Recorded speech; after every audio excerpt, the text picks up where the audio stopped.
ನೋಡಿ, ನಮ್ಮ ಉದ್ದೇಶ ಕ್ರಮ ತಗೊಳ್ಳೋದೇ ನಮ್ಮ ಉದ್ದೇಶ ಅಲ್ಲ. ನಮ್ಮ ಉದ್ದೇಶ ಏನಂತೇಳಿದರೆ, ಒಂದು ಆ ಹೋಟೆಲ್ನ ಮಾಲೀಕರಿಗೆ ಆ ಹೋಟೆಲ್ನಲ್ಲಿ ಏನಾಗ್ತದೆ ಅಂತ ನಾವು ತೋರಿಸಿಕೊಡ್ಬೇಕು. ಅವರಿಗೊಂದು ಉಪಕಾರ ಮಾಡಿ ಮಾಲೀಕರಿಗೆ. ಒಂದು, ಅವರ ಪರಿಸ್ಥಿತಿ ಏನು ಅದನ್ನು ಸರಿಪಡಿಸ್ಕೊಳ್ಬೇಕು. ಎರಡನೇದೇನು, ಜನರಿಗೆ ಕೂಡ ನಾವು ತೋರಿಸ್ಕೊಡ್ಬೇಕು. ಎಲ್ಲವೂ ಕೂಡ ಸರಿ ಇಲ್ಲ, ನೋಡಿದ ರೀತಿ ಎಲ್ಲವೂ ಕೂಡ ಎಣಿಸ್ಕೊಳ್ಬೇಡಿ. ಪ್ರತಿಯೊಂದು ಕೂಡ ನೀವು ಊಟ ಮಾಡುವಾಗ, ಏನಾದರೂ ತಿನ್ನುವಾಗ ಮತ್ತು ಕುಡಿಯುವಾಗ 10 ಸಲ ಆಲೋಚನೆ ಮಾಡಿ. ನಿಮಗೆ ರೋಗ ಬರೋದು ಈ ಊಟ ಮತ್ತು ತಿಂಡಿಯಿಂದಲೇ. ಅವರವರ ಆರೋಗ್ಯ ಅವರ ಕೈಯಲ್ಲಿದೆ. ಇನ್ನು ರೋಗ ಬಂದರೆ ಮದ್ದು ಕೊಡಲಿಕ್ಕೆ ಮಾತ್ರ ನಾನು ಇರುವುದು. ಅದಕ್ಕೆ ನಾವು ರೋಗ ಬರದೇ ರೀತಿ ನೋಡ್ಕೊಳ್ಬೇಕಾದ್ರೆ ನಮ್ಮ ಊಟ ಉಪಚಾರ ಕರೆಕ್ಟಾಗಿ ಇವತ್ತು ಇರಬೇಕು. ಅದನ್ನು ತೋರಿಸಿಕೊಡುವಂಥ ಕೆಲಸ ನಮ್ಮ ಇಲಾಖೆ ಮುಖಾಂತರ ನಾವು ಮಾಡಿದ್ದೇವೆ. ನಮಗೆ ರೈಟ್ ಇದೆ. ಇವತ್ತು ಪ್ರಶ್ನೆ ಏನು, ಆ್ಯಕ್ಷನ್. ಅದರ ಒಬ್ಬೊಬ್ಬರು ಒಂದೊಂದು ಸಮಸ್ಯೆಯಲ್ಲಿದ್ದಾರೆ. ಯಾವ ರೀತಿ ಒಬ್ಬೊಬ್ಬರು ಇವತ್ತು ಅವರು, ಅದಕ್ಕಾಗಿ ನಾವು ಒಂದನ್ನು ಬಂದೇ ಮಾಡಿದ್ದೇವೆ. ಹಾಗೆ ನಮಗೆ ಅಲ್ಲಿ ಅವನು ಶ್ರಮಿಸಲಿಕ್ಕೇ ಸಾಧ್ಯ ಇಲ್ಲ. ಅದಕ್ಕೆ ನಾವು ಅದನ್ನು ಬಂದ್ ಮಾಡಿದ್ದೇವೆ. ಇದರಲ್ಲಿ ಕಾನೂನು ಅಂತ ಹೇಳಿದ್ದೀನಲ್ಲ, ಅದು ನನಗೆ ಎರಡನೇದು. ಮೊದಲ ಆದ್ಯತೆಯನ್ನು ಅವ್ರು ಸರಿಪಡಿಸಬೇಕು. ಯಾಕೆ, ಯಾರೆಲ್ಲ ಇವತ್ತು ಬಂಡವಾಳ ಹಾಕಿ ಹೋಟೆಲ್ ಇರಲಿ, ನೀವು ವ್ಯಾಪಾರಸ್ಥೆಲ್ಲ ಪ್ರಾರಂಭ ಮಾಡ್ತಾರ, ಅವ್ರಿಗೆ ನಮ್ಮ ವಿಶೇಷವಾದ ಗೌರವ ಇದೆ. ಯಾಕೆ, ಅವ್ರು ಕಷ್ಟಪಟ್ಟು ಶ್ರಮ ವಹಿಸಿಕೊಂಡು ಬಂಡವಾಳ ಹಾಕಿ ನಮ್ಮ ಸಮಾಜದ ಒಂದು ಅಭಿವೃದ್ಧಿಗೆ ಅವ್ರದ್ದು ಕೊಡುಗೆ ಅವ್ರು ಕೊಟ್ಟಿದ್ದಾರೆ. ಅವ್ರು ರೆಸ್ಪೆಕ್ಟ್ ದಮ್, ನಮಗೆ ಅದು ಗೌರವ ಇದೆ. ಆದರೆ ಜನರಿಗೆ ಮೋಸ ಮಾಡಬಾರ್ದಲ್ಲ.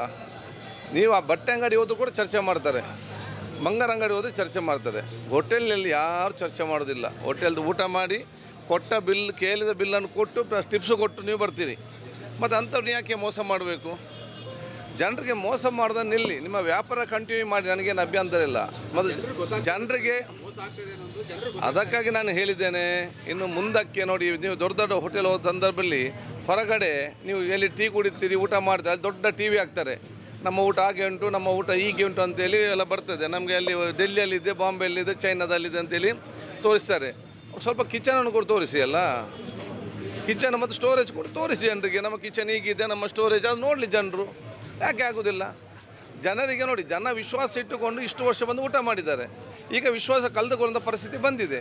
ಮತ್ತೆ ಜನರ ವಿಶ್ವಾಸ ಗಳಿಸುವಂಥ ಕೆಲಸ ಅವರು ಮಾಡಬೇಕು. ಅದಕ್ಕೆ ನಮಗೇನಿದೆ, ಅವರು ವ್ಯಾಪಾರ ಚೆನ್ನಾಗಿ ಮಾಡಬೇಕು, ಅವರಿಗೆ ಒಂದು ಊಟ ಮಾಡಬೇಕು. ಇದು ನಮ್ಮ ಉದ್ದೇಶ ಅಲ್ಲದೆ ಅವ್ರಿಗೆ ಪನಿಷ್ಮೆಂಟ್ ಕೊಡಲೇಬೇಕಂತಲ್ಲ. ಅದು ಯಾಕೆ ಹೀಗಾಗಿದೆ, ಅವರು ಎಲ್ಲಿಂದ ತಂದಿದ್ದಾರೆ, ಏನು ಪರಿಸ್ಥಿತಿ ಅಂತ ನಾವು ಅದನ್ನು ತಪಾಸಣೆ ಮಾಡ್ತೇವೆ. ಹೋಟೆಲ್ ಮಾತ್ರ ಅಲ್ಲ, ನಾವು ಇವತ್ತು ಮಲ್ಟಿನ್ಯಾಷನಲ್ ಕಂಪನಿಯ ಬರ್ಗರ್ ಕಂಪನಿಗೆ ಇವತ್ತು ಚಿಕನ್ ಬರುವಂಥದ್ದು ಎಲ್ಲಿಂದ ಬರ್ತದೆ, ಎಷ್ಟು ತಿಂಗಳದನ್ನು ಇವರು ಫ್ರಿಜ್ಜಲ್ಲಿ ಇರ್ತಾರೆ. ಒಂದು ಬಣ್ಣು ಬರ್ತದೆ, ಬಣ್ಣು ಬಂದರೆ ಆ ಬಣ್ಣು ಯಾವಾಗ ತಯಾರಾಗಿರೋದು, ಎಷ್ಟು ಹಿಂದೆ ತಯಾರಾಗಿರ್ತದೆ.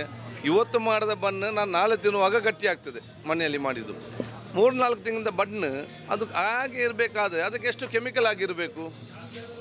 ಕಾನೂನು ಪ್ರಕಾರ ಅವರಿಗೆ ಫ್ರಿಜ್ಜಲ್ಲಿಟ್ಟು ಕೊಡಲಿಕ್ಕೆ ಅವಕಾಶ ಇರ್ಬೋದು. ಆದರೆ ನಾವು ಜನರಿಗೆ ಈ ಬಣ್ಣೆಲ್ಲ ಬರುವಾಗ, ಈ ಚಿಕನ್ ಬರುವಾಗ ಇದು ಇಷ್ಟು ತಿಂಗಳು ಆಗ್ತದೆ ನಾವು ತಿಳಿಸುತ್ತೇವೆ. ಮತ್ತು ತಿನ್ನುವ ಜವಾಬ್ದಾರಿ ಜನರದ್ದು. ನಮಗೇನು ಮಾಡಲಿಕ್ಕೆ ಆಗೋದಿಲ್ಲ. ಕನಿಷ್ಠ ಗೊತ್ತಿರಬೇಕಲ್ಲ. ನಾವು 3 ತಿಂಗಳ ಚಿಕನನ್ನು ಕೋಲ್ಡಲ್ಲಿಟ್ಟು ನಾವು ತಿಂತೇವೆ ಅಂತ ಅವ್ರಿಗೆ ಗೊತ್ತಾಗಬೇಕಲ್ಲ. ನಾವು 1 ತಿಂಗಳಿದ್ದ ಬಣ್ಣನ್ನು ನಾವು ಇದು ಕಾಯಿಸಿ ನಮಗೆ ಕೊಡ್ತಿದ್ದಾರೆ ಅಂತ ಜನರಿಗೆ ಗೊತ್ತಾಗಬೇಕಲ್ಲ. ಇಲ್ಲ, ಜನ ಏನು ಹೇಳ್ತಾರೆ, ಇವರು ಬೆಳಿಗ್ಗೆಯಿಂದ ತಂದು ಸಂಜೆ ಮಾಡಿ ನಮಗೆ ಕೊಡ್ತಾ ಇದ್ದಾರೆ ಭಾವನೆ ಇದೆ. ಸೊ ಸತ್ಯಾಂಶ ವಿಚಾರವನ್ನು ನಾವು ಜನರ ಗಮನಕ್ಕೆ ತರ್ತೇವೆ. ಮತ್ತು ಅದು ಜನರಿಗೆ ಬಿಟ್ಟಂಥ ವಿಚಾರ. ಅದಕ್ಕಾಗಿ ನಾವು ಇವತ್ತು ಈ ರೀತಿಯ ಎಲ್ಲ ಹೋಟೆಲ್ಗಳಿಗೆ ಮತ್ತು ಈ ರೀತಿಯ ಮಲ್ಟಿನ್ಯಾಷನಲ್ ಕಂಪನಿ ಬರುವಂತಹ ಒಂದು, ಅದು KFC ಇರಲಿ, ಮ್ಯಾಕ್ಡೊನಾಲ್ಡ್ ಇರಲಿ, ಸಬ್ವೇ ಇರಲಿ, ಪಿಜ್ಜಾಸ್ ಇರಲಿ, ಈ ಒಂದು ವಿಚಾರಗಳಿಗೆ ಅದೇ ರೀತಿ ಇವರಿಗೆ ಸಪ್ಲೈ ಮಾಡುವಂಥ ದೊಡ್ಡ ನಮ್ಮ ಕೇಂದ್ರದ ಸ್ಥಳ ಎಲ್ಲಿ ಸಪ್ಲೈ ಮಾಡ್ತಾರೆ ಆ ಪ್ರದೇಶ. ನಮ್ಮ ಉದ್ದೇಶ ಏನು, ಜನರಿಗೆ ಒಮ್ಮೆ ಆರೋಗ್ಯಕ್ಕೆ ಸಂಬಂಧಪಟ್ಟಾಗೆ ನಾವು ಜನಜಾಗೃತಿ ಮೂಡಿಸಬೇಕು. ನಮ್ಮದು ಜನಜಾಗೃತಿ ಮೂಡಿಸೋ ಕೆಲಸ ಮಾತ್ರ.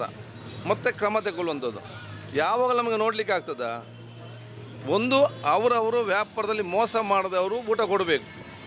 ಎರಡನೇದು ಜನ ಅದನ್ನು ನೋಡಿಕೊಂಡು ಹೋಗಬೇಕು. 2 ವಿಷಯ ಹೇಳಲಿಕ್ಕೆ ಬಯಸ್ತೇನೆ. ಅದಕ್ಕಾಗಿ ಆ್ಯಕ್ಷನ್ ತಗೊಂಡಿದ್ದೇನೆ. ನೋಡಿ, ನೀವು ಬೆರಳು ಹೋಗಿದೆ ಅಂತೇಳಿ ಕೈ ತುಂಡು ಮಾಡಿದ್ರೆ ಆಗ್ತದಾ ಅಲ್ವಾ? ಅವರು ಬದುಕಬೇಕಲ್ಲ. ನಾವು ಒಂದು ಸಮಸ್ಯೆಯನ್ನು ಬಗೆಹರಿಸಲಿಕ್ಕೆ ಹೋಗಿ ನಾನು ಇನ್ನೊಂದು ಸಮಸ್ಯೆಯನ್ನು ನಾನು ಮಾಡಲಿಕ್ಕಾಗ್ತದೆ. ಅವರಲ್ಲಿ ಬೇರೆ ಬೇರೆ ವಿಚಾರ ಇರ್ಬೋದು, ಮಾಲೀಕರಿಗೆ ಗೊತ್ತಿರಲಿಕ್ಕಿಲ್ಲ, ಮ್ಯಾನೇಜರ್ ಮೋಸ ಮಾಡ್ತಿರ್ಬೋದು, ಅವ್ರು ನೋಡ್ತಾರೆ ಅವರು. ಆಯ್ತಲ್ಲ, ಈಗ ಮಾಲೀಕ ನಮಗೆ ಈಗ ಅಲ್ಲಿ ಪರಿಸ್ಥಿತಿ ಏನಾಗಿದೆ ನಾವೀಗ ತೋರಿಸಿಕೊಟ್ಟಿದ್ದೇವೆ. ಮತ್ತು ಅವರವ್ರ ಕೆಲಸವನ್ನು ಅವ್ರು ಮಾಡಬೇಕು. ಎಲ್ಲಿ ಕ್ರಮ ಬೇಕಾ ಅಲ್ಲಿ ಕ್ರಮ, ಅದು ಕಾನೂನುಬದ್ಧವಾಗಿ ಆಗ್ತದೆ. ಅದು ನನ್ನ ಉದ್ದೇಶ ಆಗಿರಲಿಲ್ಲ, ಅದು ಅಲ್ಲೂ ಅಲ್ಲ. ಕ್ರಮ ಆಟೋಮೆಟಿಕ್ ಆಗ್ತದೆ, ಕಾನೂನು ವ್ಯಾಪ್ತಿಯಲ್ಲಿ ಬರಲೇ ಬೇಕು. ಅದು ಎರಡನೇದು. ನಮ್ಮ ಉದ್ದೇಶ ಜನರಿಗೆ ಜನಜಾಗೃತಿ ಮೂಡಿಸುವುದು ನಮ್ಮ ಉದ್ದೇಶ. ಮತ್ತು ಅದು ಅಲ್ಲಿ ನಿಲ್ಲುವುದಿಲ್ಲ, ತಳಮಟ್ಟ ಕೂಡ